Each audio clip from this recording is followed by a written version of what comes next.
ولیوں کا پیر خانہ ہے، اعلیٰ حضرت کا پیر خانہ، اعلیٰ حضرت کا پیر، اعلیٰ حضرت کے پیر و مرشد سیدی آل رسول رضی اللہ تعالیٰ عنہ مارے رہے طیبان، یہ حسنی سید ہے، حضرت حسن کی اولاد میں ہیں، حضور غوث العظم رضی اللہ تعالیٰ عنہ سے ان کا سلسلہ ہے، یہ سب حضور غوث العظم رضی اللہ تعالیٰ عنہ کی اولاد میں ہیں، سیدی آل رسول کی بارگاہ میں مولانا نقی علی خان رحمت اللہ تعالیٰ علیہ اپنے شاندار بیٹے، یونیک بیٹے، بے نظیر بیٹے احمد رضا خان قادری کو لے کر اور مارے طیبہ اپنے پیر و مرشد کی بارگاہ میں حاضر ہوئے۔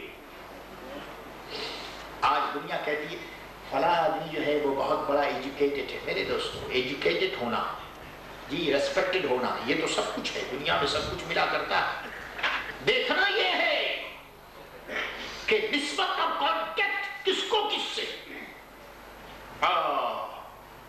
اعلیٰ حضرت کے والد ماجد مارے رہے طیبہ چلے، مولانا نقی علی خان رحمت اللہ تعالیٰ علیہ، اور اعلیٰ حضرت بھی اپنے والد ماجد کے ساتھ مارے رہے طیبہ چلے، مرید ہوئے۔ اللہ اکبر، اتنا بڑا وقت کا امام اور وقت کے امام کا والد ماجد خاتم المحققین مرید ہوئے۔ مرید آدمی کس لیے ہوتا ہے؟ ایک بات میں آپ سے عرض کرتا چلوں، یہ ٹیوب جو ہے یہ جل رہا ہے، لائٹنگ ہے، اس میں لائٹ ہے، اس ٹیوب میں لائٹ ہے، یہ لاؤڈ سپیکر کام کر رہا ہے، یہ مشین اپنی جگہ کام کر رہی ہے۔ آپ جانتے ہیں یہ سب کچھ کمال ہے الیکٹریسٹی کا، پاور کا کمال ہے۔ اگر پاور لیس ہو تو یہ لائٹ میرے دوستوں کام نہیں کرے گی، یہ لاؤڈ سپیکر کام نہیں کرے گا، یہ آلے مشین جو ہے یہ کام نہیں کرے گا، جی سردی اور گرمی کے لیے ایئر کنڈیشن جو ہے یہ کام نہیں کرے گا اگر اس کے اندر الیکٹریسٹی نہ ہو، اگر اس کے اندر پاور نہ ہو۔ میرے عزیزوں، میرے دوستوں، مٹیریل ہے، اگر یہ کانٹیکٹ لیس ہو تو صرف مٹیریل ہے، اور صرف مٹیریل سے کام نہیں بنتا۔ کانٹیکٹ چاہیے، کنیکشن چاہیے، جب تک کنیکشن نہیں ہوگا بات بنے گی نہیں۔ اور کنیکشن میرے دوستوں کیسے ہوتا ہے؟ یاد رکھو، روحانیت کی دنیا میں، طریقت کی دنیا میں کانٹیکٹ اور کنیکشن کے لیے میرے دوستوں کسی کے سامنے جا کر بیٹھنا ہوتا ہے۔ اللہ اکبر، یہی حضرت عبداللہ ابن عباس نے، اللہ اکبر، رضی اللہ تعالی عنہما، یہ اپنے استاد محترم کے سامنے حاضر ہوتے۔ اللہ اکبر، دوپہر کا وقت ہوتا، جب یہ دوپہر کا وقت مدینہ طیبہ میں جاتے تو دیکھتے کہ استاد کا دروازہ بند ہے۔ یہ کون ہے؟ محمد الرسول اللہ کے چچا کے بیٹے ہیں۔ یہ کون ہے؟ محمد الرسول اللہ کے چچا زاد بھائی ہیں۔ یہ کون ہیں؟ صحابی ہیں۔ اور اپنے استاد کے پاس، استاد کی خدمت میں جب حاضر ہوتے تو دوپہر کا وقت ہوتا، سن شائن ہوتا، ہاٹ سیزن ہوتا، اللہ اکبر، ہاٹ، ٹو مچ ہاٹ ہوتا، لیکن آپ دروازے پر بیٹھ جاتے اور دروازہ جب بند ہوتا تو اٹھاتے نہیں، اور وہیں پر سر رکھ کر کے استاد کے دروازے کے اسٹیئر پر یا پتھر پر سر رکھ کر کے لیٹ جاتے۔ میرے دوستوں، وہاں شیڈ نہیں ہوتا، وہاں سایہ نہیں ہوتا، دھوپ میں لیٹے رہتے، اور کنکر، پتھر، مٹی اڑ کر کے عبداللہ ابن عباس کے چہرے پر پڑتی۔ جب استاد بیدار ہوتے، دروازہ کھولتے تو دیکھتے کہ عبداللہ ابن عباس لیٹے ہوئے ہیں۔ آپ فرماتے کہ اے محمد الرسول اللہ کے چچا کے بیٹے، آپ نے مجھے بیدار کیوں نہیں کیا؟ آپ لیٹ کیوں گئے؟ آپ مجھے بیدار کر لیتے۔ تو جانتے ہو وہ کیا جواب دیتے؟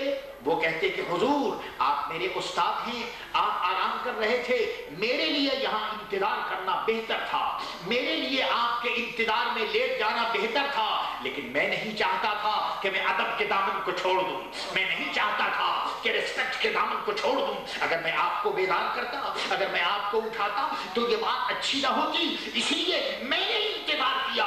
میرے عزیزوں، میرے دوستوں، ایجوکیشن حاصل ہوتا ہے تنازع سے، ایجوکیشن حاصل ہوتا ہے کسی پر مر جانے سے اور کسی پر مٹ جانے سے۔ اللہ پر اندازہ کیجئے، یہ میرے دوستوں آداب تھے عبداللہ بن عباس کے، اسی لیے حبر الامت کہا گیا، امت کا سب سے بڑا عالم، رئیس المفسرین، جی کامنٹیٹر، سرکار دو عالم صلی اللہ علیہ وسلم قرآن پاک کے اوپر بہترین کامنٹیٹر، بہترین تشریح کرنے والے عبداللہ ابن عباس ہیں. یہ کہاں سے ہوا میرے دوستو؟ یاد رکھو، جب تک کانٹیکٹ نہ ہو، جب تک نسبت نہ ہو، بات نہیں بنتی. اعلیٰ حضرت نسبت کے لیے، کانٹیکٹ کے لیے، تعلق کے لیے اپنے پیر و مرشد اور اپنے والد ماجد کے پیر و مرشد رحمت اللہ تعالی علیہ کی بارگاہ میں حاضر ہوئے. میرے دوستو، کانٹیکٹ، آپ جانتے ہیں کہ کانٹیکٹ کے لیے انٹینشن کی ضرورت ہے.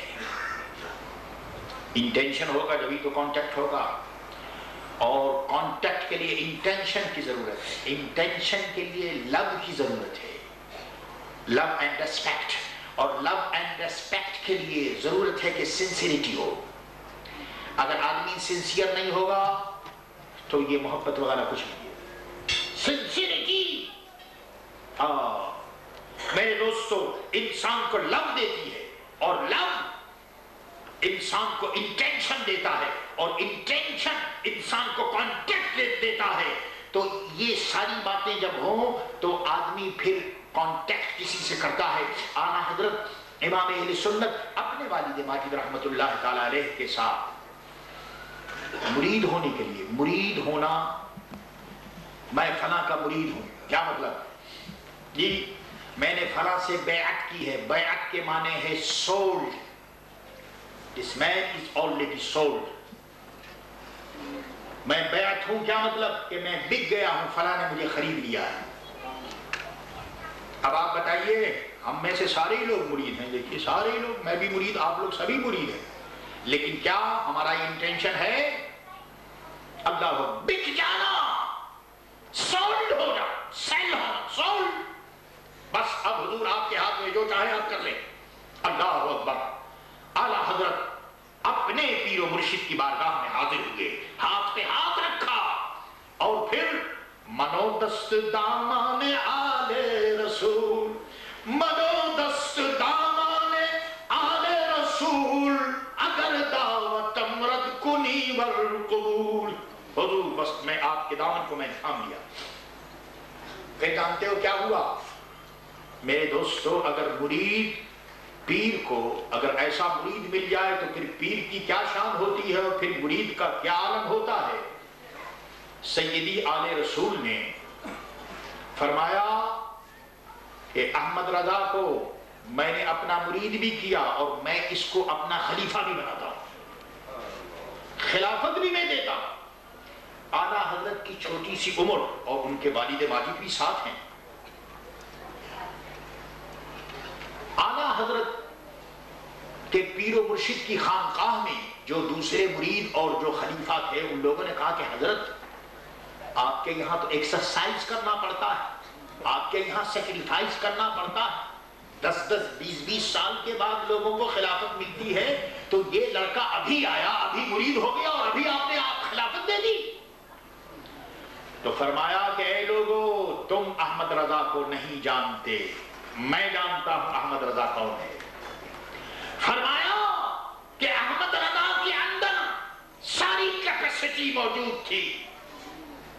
Capacity of knowledge, capacity of education, capacity of religion, capacity of religious اور اسپریچول لائف.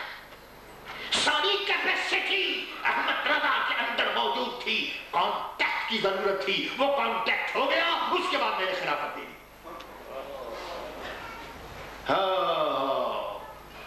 معلوم ہوا میرے دوستوں کہ کانٹیکٹ کے بغیر کام نہیں چلتا. اللہ. پھر کیا فرمایا سیدی آل رسول نے رضی اللہ تعالیٰ عنہ؟ ارشاد فرمایا کہ یہ احمد رضا کون ہے؟ فرمایا کہ سنو، احمد رضا وہ ہے کہ جب قیامت میں اللہ مجھ سے پوچھے گا کہ اے آل رسول تو میرے لیے کیا لایا؟ اے میرے نبی کی اولاد، اے حسنی سید، اے غوث اعظم رضی اللہ تعالیٰ عنہ کا لاڈلا، بتا تو میرے لیے کیا لایا؟ تو سیدی آل رسول نے فرمایا کہ میں رب سے عرض کروں گا کہ الہ العالمین میں تیرے لیے احمد رضا کو لے کر آیا. میں تیری بارگاہ میں احمد رضا کو پیش کر دوں گا۔ میرے عزیزوں، میرے دوستو، ان کے پیر نے انہیں پہچانا، ان کے پیر نے ان کے متعلق یہ باتیں ارشاد کی۔ کیوں؟ اس لیے امام محمد رضا خان قادری رحمت اللہ تعالی علیہ کی ذات، آپ کی ابتدا یہاں سے ہوئی۔ اللہ اکبر، اپنے پیر و مرشد کی بارگاہ میں حاضر ہوئے، اور اس کے بعد پھر جو کچھ ہوا دنیا نے دیکھا، اور جو کچھ ہوا کہ دنیا نے جانا کہ اس ایک مرد پر حق نے، اس صدی کے مجدد نے، اس سب کانٹیننٹ، یہ جو اس وقت تو یہ انڈیا تھا سارا، اس وقت تو یہ دوسرا ملک بنا نہیں تھا، اس زمانے میں جو بھی فتنہ اسلام کے خلاف، دین کے خلاف پیدا ہوا، آپ نے ہر فتنے کا مقابلہ کیا، ہر فتنے کا آپ نے جواب دیا۔ اللہ اکبر، یہی وجہ ہے کہ آج جو اس ملک میں سنیت نظر آ رہی ہے، ہم لوگ جو سنی قادری رضوی نظر آ رہے ہیں، میرے عزیزوں، میرے دوستوں، یہ فیضان ہے اعلیٰ حضرت امام اہل سنت امام احمد رضا خان قادری رحمت اللہ تعالی علیہ کا۔ ایک بات میں آپ سے عرض کروں، عام طور پر لوگوں کو یہ شکایت ہوتی ہے کہ ہم طالب تو ہیں، ہم نے طلب کیا ہے، ہم نے فلاں آدمی سے بیعت کی ہے، فلاں آدمی کے مرید ہوئے ہیں، لیکن ہمیں مطلب نہیں حاصل ہوا، ہمیں مقصد حاصل نہیں ہوا۔ اعلیٰ حضرت نے لکھا ہے کہ طلب کے لیے سلسلے کی ضروری ہے۔ اگر تمہاری طلب میں سلسلے کی ہوگی، خلوص ہوگا، تو تمہیں طلب حاصل ہوگا۔ ارشاد فرمایا کہ سیدی آل محمد رضی اللہ تعالیٰ عنہ، یہ اعلیٰ حضرت کے پیروں کے پیر ہیں، ان کے زمانے میں ایک آدمی آیا اور اس نے یہ کہا کہ حضور، میں بہت سی خانقاہوں میں ہوتا ہوا اور آپ تک پہنچا ہوں، اور مجھے منزل مقصود نظر نہیں آتی، میری طلب پوری نہیں ہوتی، میں ہر دروازے پر جا رہا ہوں، ہر خانقاہ میں گیا، مگر مجھے کوئی شخص ایسا نظر نہیں آیا کہ جو مجھے منزل مقصود تک پہنچا دے۔ میرے دوستو، منزل مقصود یہ نہیں ہے کہ آدمی ہوا میں اڑے، سنو، منزل مقصود یہ نہیں ہے کہ آدمی تعبیز لکھ کر کے لوگوں کو دے دے۔ سنو میں کیا کہہ رہا ہوں، غور سے سنو۔ منزل مقصود یہ نہیں ہے کہ صرف دم کرے اور چھو کرے اور سب کام ہو جائے، یہ منزل مقصود نہیں ہے۔ منزل مقصود بندے مومن کا یہ ہے کہ اس کا اللہ راضی ہو، رسول راضی ہو۔ یہ تماشا ہے۔ حضور غوث العظم رضی اللہ تعالی عنہ کی بیوی جب عبادت کرتی تو ایک روشنی گھر میں نظر آتی۔ حضور غوث العظم آئے، فرمایا کہ یہ جو روشنی ہے یہ شیطان کی جانب سے ہے، اس کو آپ نے ختم کیا، اور فرمایا کہ تم درود شریف پڑھ لیا کرو، خدا کے فضل و کرم سے گھر روشن رہے گا۔ میرے عزیزوں، میرے دوستو، عرض یہ کر رہا ہوں، بتا یہ رہا ہوں کہ طلب اس لیے نہیں ہوتی کہ اس کے ہاتھ میں کوئی فن آ جائے، اس لیے طلب نہیں ہوتی، طلب تو اس لیے ہوتی ہے کہ اللہ مل جائے، اس کا رسول مل جائے۔ میں ایک مسئلہ بتاتا چلو، لوگ کہتے ہیں جی میں تہجد کی نماز میں اٹھتا ہوں حضرت تو مجھے آواز آتی ہے۔ اچھا بھائی ٹھیک ہے، آواز آئے اچھی بات ہے۔ میں تہجد کی نماز میں اٹھتا ہوں تو میں دیکھتا ہوں کہ میری آنکھوں کے سامنے کوئی بزرگ آ گئے، کوئی کپڑا آ گیا، کوئی خوشبو آ گئی، کوئی پھول آ گیا۔ میرے دوستو، ان ساری باتوں کا جواب یہ ہے کہ اگر اس قسم کی کوئی بات ہو تو تم خیال مت کرو، کیونکہ یہ چیزیں انسان کو راستے سے ہٹانے والی ہیں۔ مقصد یہ تھوڑی ہے کہ آپ ان چیزوں کے لیے عبادت کر رہے ہیں، ارے عبادت اس لیے ہوتی ہے کہ اللہ مل جائے، اس کا رسول مل جائے، ان چیزوں کے لیے عبادت نہیں ہوتی۔ سیدی آل رسول رضی اللہ تعالیٰ عنہ کی بارگاہ میں وہ شخص آیا، حضور میں طلب کرتا ہوا پیر کی تلاش میں آیا، مگر مجھے کوئی شخص ایسا نظر نہیں آیا جو مجھے منزل مقصود پر پہنچا دے۔ اچھا تو فرمایا کہ تمہیں منزل مقصود پر پہنچانے والا نظر نہیں آیا اور تم طالب ہو؟